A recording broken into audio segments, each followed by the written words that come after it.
Hello, I'm Akshay Srivastav, and today I'm going to show you how a bubble sort algorithm works. So firstly, we'll define an empty array. We'll define it as array1,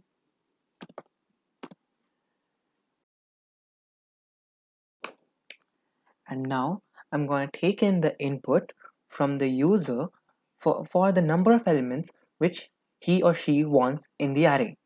So we'll just write num of elements, which is int input. We'll ask for the enter the number of elements, right? And then we are gonna ask the user to enter some numbers in a recursive manner and then append it in the array. For that, what I'm gonna do is define a for loop.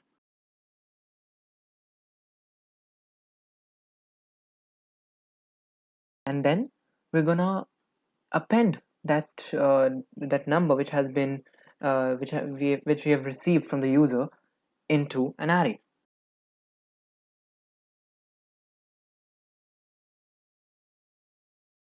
And at the end, we'll just print the print the array. So it will be array1. Let's just try this once. So we'll just input that we need 6 elements in the array.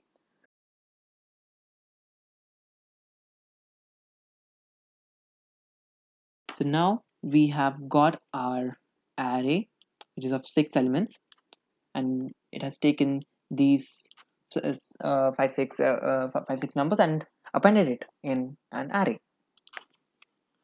So this is done. Now define a for loop for sorting the elements in the ascending order. So we'll just write for j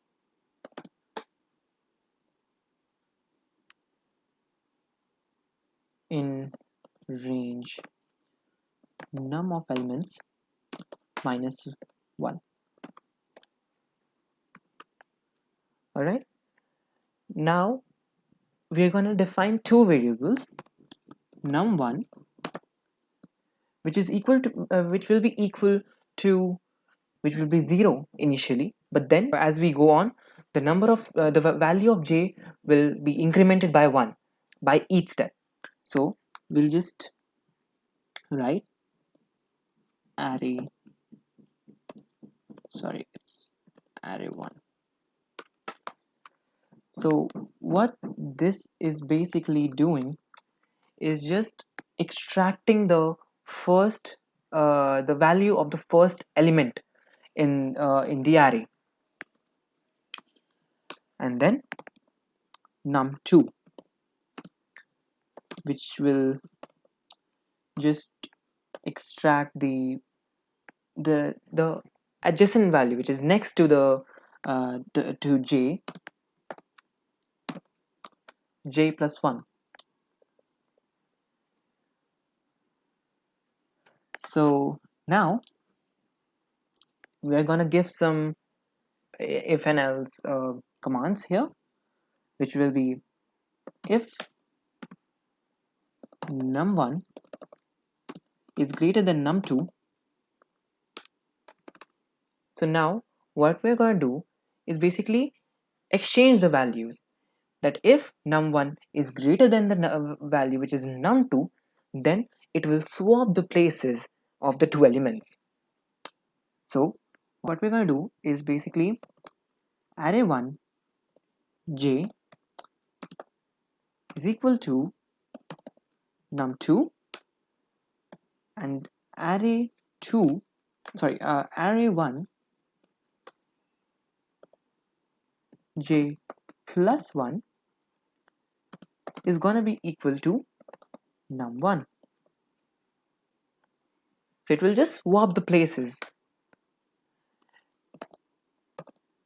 We are going to define another else statement That is, if num2 is sorry, if num1 is less than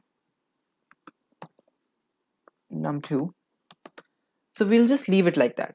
We'll just say continue.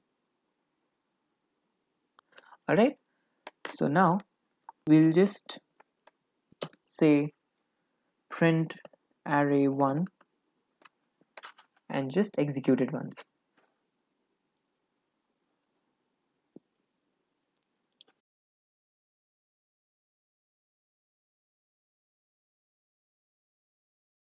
Now as you can see, the sort is the sorting is not yet done. The only thing we observe is that the last element has been sorted. So this part, the element 94 is part of the sorted array, but the part this part, the five other elements are not yet sorted.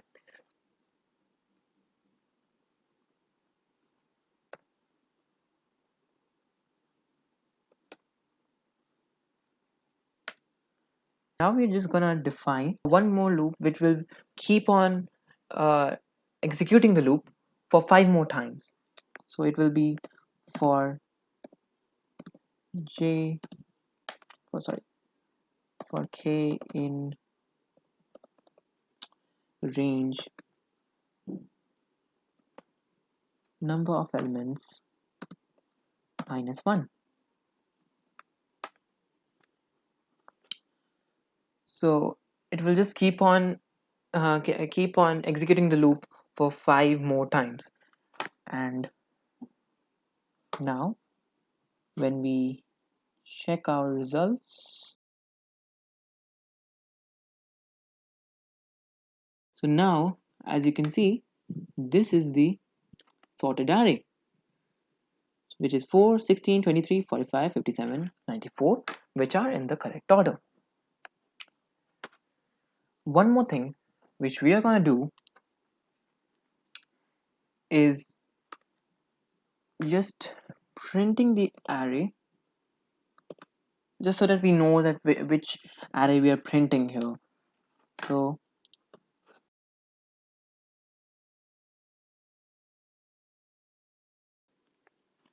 now this was the initial array with 45, 30, 23, 19, 34, 62, 71, but then it sorted it and showed the correct order, which is 19, 23, 34, 45, 62, and 71.